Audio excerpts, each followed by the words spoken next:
नमस्कार, मेरा नाम है निखिल और आप देख रहे हैं तारीख, जिसमें हम सुनाते हैं उस तारीख से जुड़ी भारत की ऐतिहासिक कहानियां।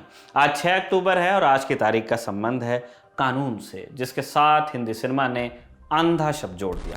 1983 में अंधा कानून नाम की फिल्म से रजनीकांत ने हिंदी सिनेमा में डेब्यू किया। फिल्म में अमिताभ का भी रोल था। फिल्म के एक सीन में अमिताभ का किरदार भरी अदालत में एक व्यक्ति का खून कर देता है, लेकिन इसी व्यक्ति की हत्या में अमिताभ के किरदार को पहले ही सजा हो चुकी थी। चूंकि एक ही अपराध के लिए 2 बार सजा हो नहीं सकती, इसलिए सरेआम हत्या के बावजूद इस अपराध की कोई सजा नहीं दी जाती। यही फिल्म की थीम थी कि किस प्रकार कानून कई बार गलत व्यक्ति को सजा दे देता है और कई बार अपराधियों को छोड़ भी देता है। एक इंटरेस्टिंग ट्रिविया यह है कि कोर्ट में हत्या दिखाने के लिए इस फिल्म पर एक केस भी हो गया था, जो अदालत में ही चला। अदालत ने खुद संज्ञान लेते हुए फिल्मकार से कहा कि आप कोर्ट में हत्या कैसे दिखा सकते हैं, लेकिन फिल्म रिलीज होने के कुछ ही महीनों में एक अदालत में सचमुच एक हत्या हो गई, जिस कारण केस को खारिज कर दिया गया। कानून अंधा क्यों होता है या उसके हाथ कितने लंबे होते हैं, ये जानने के लिए कानून की किताब पर जाना होगा, जिसे भारत में आईपीसी कहा जाता है। आज के दिन यानी 6 अक्टूबर 1860 को ब्रिटिश लेजिस्लेटिव असेंबली ने इंडियन पीनल कोड यानी आईपीसी को भारतीय कानून के तौर पर पास किया था। आईपीसी कैसे बना, इसमें क्या निहित है, आइए जानते हैं। वैसे तो कानून की कई अलग अलग परिभाषाएं हैं। कानून क्या है और क्या नहीं, इसको लेकर भी विद्वानों के मतों में टकराव है, लेकिन मोटा माटी कानून का अभिप्राय मीन्स ऑफ जस्टिस है, यानी न्याय पाने का साधन। लेकिन इस डेफिनेशन में भी बात सुलझने के बजाय उलझने लगती है। प्रश्न खड़ा होता है कि न्याय क्या है। 100 लोगों से अगर पूछा जाए कि न्याय क्या है, तो शायद ही किन्हीं 2 लोगों का एक ही उत्तर मिले।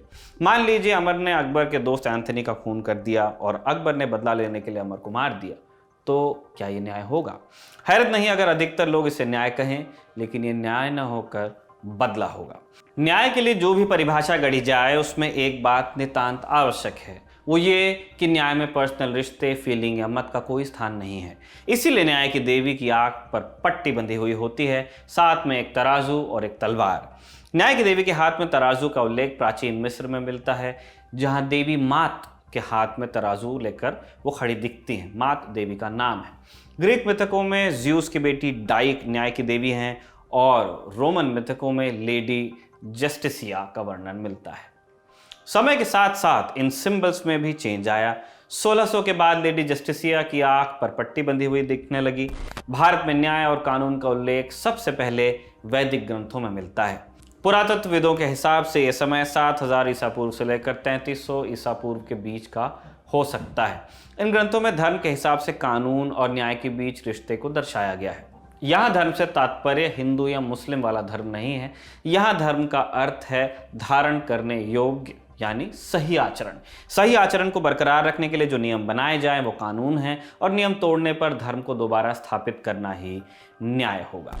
15वीं सदी में भारत में मुगल आए तो उन्होंने भी अपना कानून लागू किया, जो मुख्यतः इस्लामिक नियमों के हिसाब से बनाया गया था। ऑब्वियसली मुगल काल में कानूनी मामलों के लिए एक विभाग अलग से बना हुआ था, जिसको कहते थे महकमाए अदालत। अदालतों में भी एक श्रेणीबद्ध ऑर्डर हुआ करता था, जिसमें सबसे ऊपर खुद बादशाह था। इसके बाद चीफ जस्टिस का ओहदा होता था, जिसे काजी ए कुजात कहा जाता। तीसरे दर्जे की अदालत रेवेन्यू से जुड़े मामलों को देखती थी, दीवानी केसेस जैसे आज होते हैं। यहाँ तक कि मिलिट्री से जुड़े मामलों के लिए एक अलग अदालत होती थी, जिसे काजी ए अस्कर कहा जाता था। इसी तरह सूबे में भी अदालतों की श्रेणियां होती थीं, जिसमें गवर्नर की अदालत सबसे ऊपर होती थी और उसके नीचे काजी अदालत और रेवेन्यू कोर्ट हुआ करता था। मुगल काल में जिलों को सरकार बोला जाता था। इन सरकारों में भी 3 अदालतें हुआ करती थी, जिसमें सबसे ऊपर काजी अदालत, फिर फौजदारी अदालत और फिर कोतवाली अदालत होती थी। मुगल काल में अपराध को 3 श्रेणियों में बांटा गया। पहला जो खुदा के खिलाफ हुआ हो, दूसरा जो शहंशाह के खिलाफ हुआ हो, और तीसरा आम लोगों के खिलाफ हुआ हो। इसी तरह सजा भी 3 तरीकों से दी जाती थी। पहली हद, यानी ऐसी सजा जो फिक्स है, इसमें किसी भी प्रकार का हेरफेर नहीं होता था। इसके अनुसार शरिया में अपराध की सजा जैसी लिखी हुई है, उसमें कोई बदलाव नहीं होगा। दूसरी तजीर, यानी छोटे मसलों के लिए दी जाने वाली सजा, या ऐसा कोई भी अपराध जिसके लिए शरिया में कोई सजा लिखी नहीं है। इसमें सजा का फैसला बादशाह या जो कोई भी न्यायाधीश है वो अपने हिसाब से कर सकता है।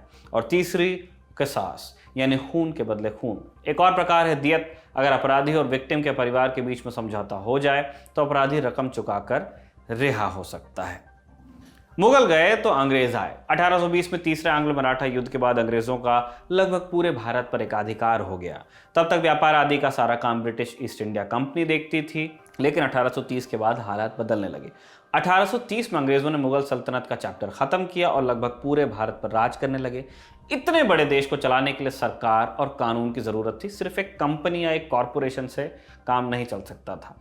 ब्रिटेन का कानून सरकार और जनता के बीच था, लेकिन भारत में अंग्रेज भारतीयों को अपने बराबर तो मानते नहीं थे, सिटीजन्स नहीं मानते थे।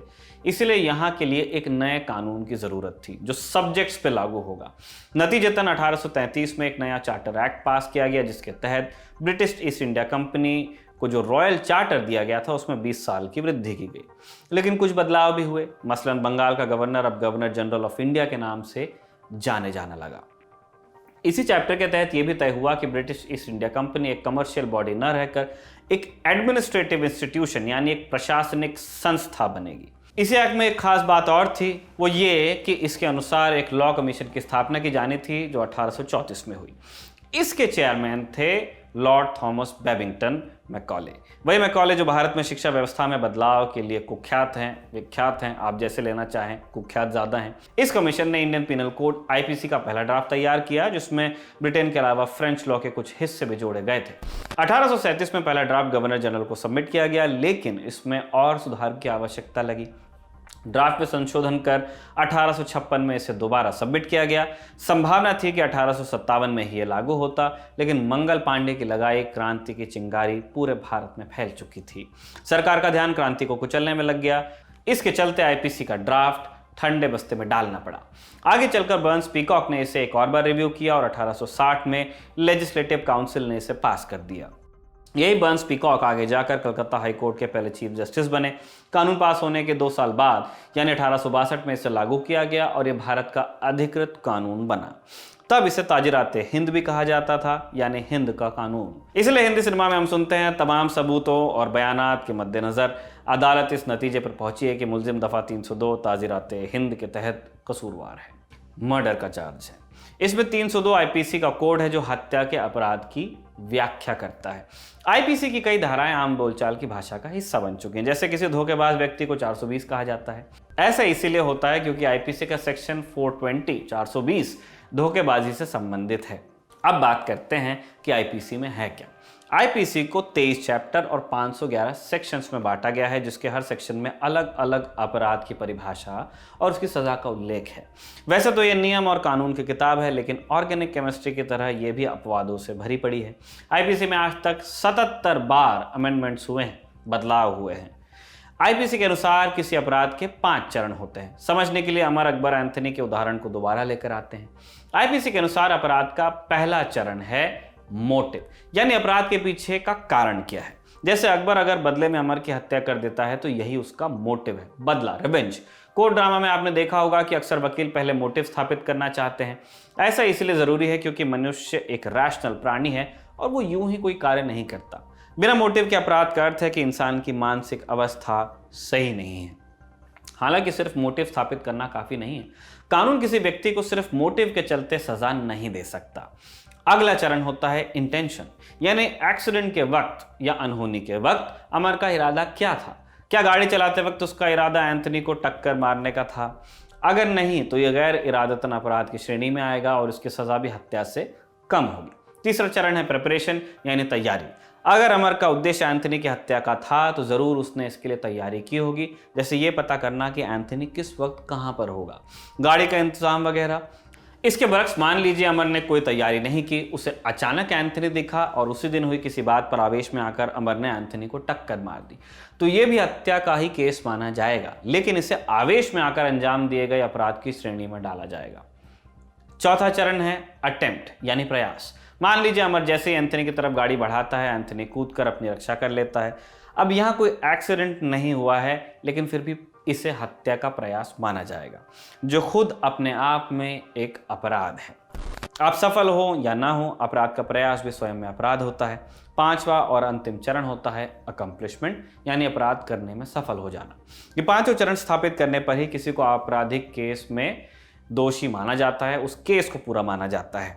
अपराध के चरणों के अलावा आईपीसी में अपराध क्या है, इसकी भी पूरी व्याख्या की गई है। उदाहरण के लिए सेक्शन 378 में चोरी की 5 व्याख्याएं दी गई हैं, जिसमें यह बताया गया है कि किस कृत्य को चोरी माना जाएगा और कौन कौन सी चीज़ें हैं जिनकी चोरी हो सकती है।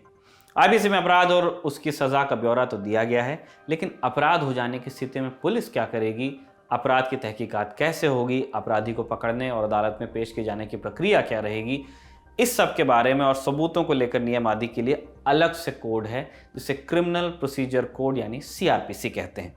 सीआरपीसी को तारीख के किसी और एपिसोड में डिस्कस करेंगे। आज के लिए इतना ही। तारीख के शानदार एपिसोड को लिखा था हमारे साथी कमल ने और कैमरे पर इसे रिकॉर्ड किया था हमारे दोस्त अमितेश ने। देखते रहिए दिल टॉक और पसंद करते रहिए तारीख को।